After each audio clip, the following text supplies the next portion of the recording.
सफाई होती, क्योंकि कर्म बुरे करते हो शरीर में और माफी मांगते हो मंदिर में, मस्जिद में, जहां कोई माफी देने वाला नहीं। अरे जिस मनुष्य मंदिर में गलती की है, माफी इसी में मिलेगी और इसी में माफी लोगों को मिली। पत्थर कागज पानी माफी नहीं दे सकता, क्योंकि वो जड़ है। माफी तो चेतन देता है, लेकिन आपको इशारा जड़ का ही किया और आज भी किया जा, क्योंकि जड़ को के जानने वाले सभी हैं, चेतन को जानने वाला कोई कोई है। और ये आपकी मालूम है कि जड़ माने मुर्दा माफ नहीं कर सकता, जिंदा माफ करेगा। जड़ चेतन का मतलब यही है। गोस्वामी महाराज को रामचरितमानस के उत्तरकांड में लिखना पड़ा, जड़ चेतन ग्रंथि पड़ गई, यद्यम रखा छूटत कट नहीं। जड़ चेतन की गांठ लग गई है, यद्यप झूठ है, लेकिन जीव के बस की बात नहीं है उस गांठ को खोल ले। और जब तक गांठ नहीं खोलेगी, छोड़न ग्रंथ पाए जो कोई, तब यह जीव कृतार्थ हो। जिस किसी ने ये जड़ चेतन की गांठ खुलने की युक्ति किसी समय के सदगुरु से प्राप्त कर ली, वो तो कृतार्थ हो जाएगा। बाकी कहते हैं, और जब खोलने की प्रयास करोगे तो काल माया को तकलीफ होगी। जैसे गांठ खुली, जीव निकल जाएगा। अगर सब निकल गए तो काल का राज ही समाप्त हो जाएगा। तो बड़े प्रयास करता है, बहुत प्रयास करता है। छोड़न ग्रंथि जानी खगराया, विघ्न अनेक करे तो माया। जैसे संत महापुरुषों से ये नामदान जो है, ये चेतन जड़ की गांठ खोलने वाला है। ये युक्ति है, इस युक्ति को पकाओ, इस युक्ति को अभ्यास में लाओ, और नित्य प्रति जब अभ्यास करोगे तो धीरे धीरे ये युक्ति तुम्हारे अभ्यास में आ जाएगी। लेकिन कहते हैं जब तुम खोलने का प्रयास करोगे तो काल माया को बड़ी तकलीफ होगी। विघ्न अनेक करे तो माया, नाना प्रकार के विघ्न, अटकलें, बाधाएं ये डालेगी किसी तरह से। जड़ चेतन की गांठ खुलने न पावे, ये हमारे यहाँ फंसा पड़ा रहे, हमारे कर्मों के जाल में बना रहे और यहीं पर जन्म मरण के चक्कर में बना रहे, तो मेरा देश, मेरा शासन, मेरा राज सुचारू रूप से चलता रहे। ये कितनी बाधाएं, कैसे आप निकलोगे? कितने तुम्हारे पीछे पड़े हैं। गोस्वामी महाराज ने कहा, जब खुलने की गांठ की युक्ति मिल गई और तुम खोलने लगोगे, तो काल ने माया को हुक्म दिया, आदेश किया कि जाओ अपनी सहेलियों को भेजो, ये गांठ खुलने न पावे। अब माया की सहेलियां कौन है? रिद्धियां सिद्धियां, अरिमा गरिमा लगिमा, पराक्रम, ईसुत और वशीकरण, ये 8 सिद्धियां।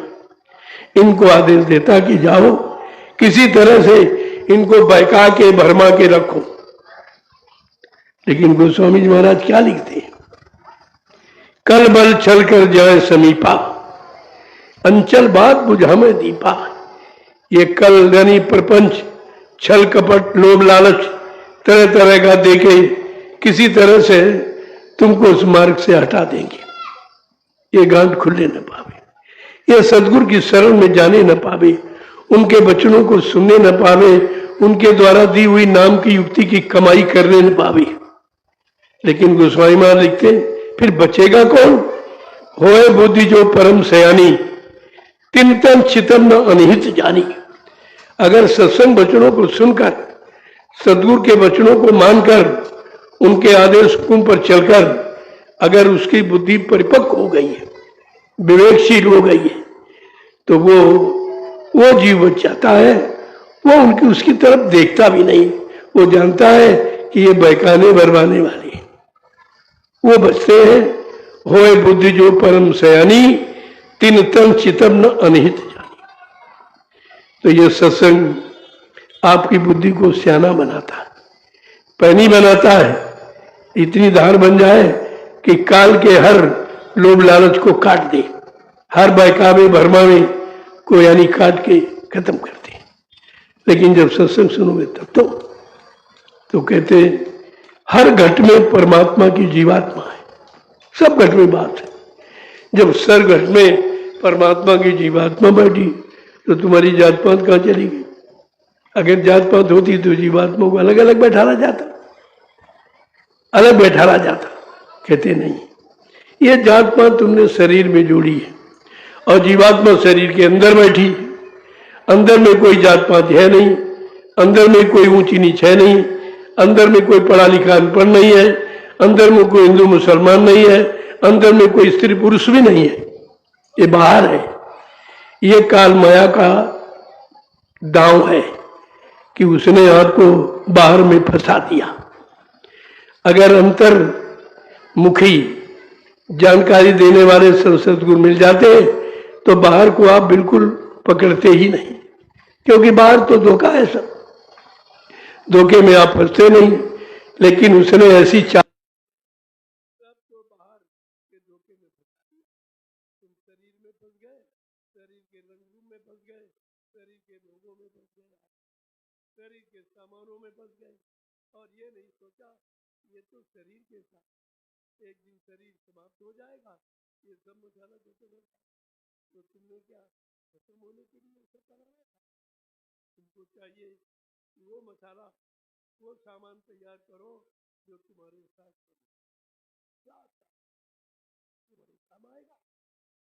शरीर तो साथ जाएगा नहीं, शरीर काल का दयाल की जीवात्मा है और जीवात्मा के लिए दयाल देव से संत महापुरुष आते हैं, इसलिए उनके यहाँ जीवात्मा का ही संदेश और कोई संदेश है। अब किस तरह से आप फंसने वाले हो या फंस जाओगे तो उससे आपको थोड़ा अलग करना चाहते हैं, इसलिए तुम्हारे साथ वो युक्ति अपनाते हैं जिससे तुम काम में, क्रोध में, लोभ में, मोह में, जो काल का सबसे जबरदस्त जाल है, आप इसमें फंस नहीं पाओ। लेकिन तुम्हारी समझ में कुछ नहीं आता। कहते हैं कि घट घट में इंसान के रहता भगवान, घट के इंसान में रहता भगवान, और इसकी नहीं तुमको है कोई पहचान, इसकी नहीं तुमको है कोई पहचान। अगर दिल भवन में सफाई जो होती, अगर दिल भवन में सफाई जो होती, तो मंदिर ये मस्जिद बनाई न होती, तो मंदिर ये मस्जिद बनाई न होती। अगर बात संतों की मानी जो होती, अगर बात संतों की मानी जो होती, तो सिर पे ये आफत तुम्हारे न आती, तो सिर पे ये आफत तुम्हारे न आती। सभी धर्म ग्रंथों का है एक कहना, सभी धर्म ग्रंथों का है एक कहना, सभी धर्म ग्रंथों का है एक कहना, सभी धर्म ग्रंथों का है एक कहना, बनो शाकाहारी सदाचारी रहना, बनो शाकाहारी सदाचारी रहना। अगर मुर्गा बकरी ये खाई न होती, अगर मुर्गा बकरी खाई न होती, तो दिल में तुम्हारे बुराई न होती, तो दिल में तुम्हारे बुराई न होती। अगर बात गुरुजी की मानी जो होती, अगर बात गुरुजी की मानी जो होती, तो सिर पे ये आफत तुम्हारे न आती, तो सिर पे ये आफत तुम्हारे न ये सब आती। गंदे खान पान की लड़ाई, गंदे खान पान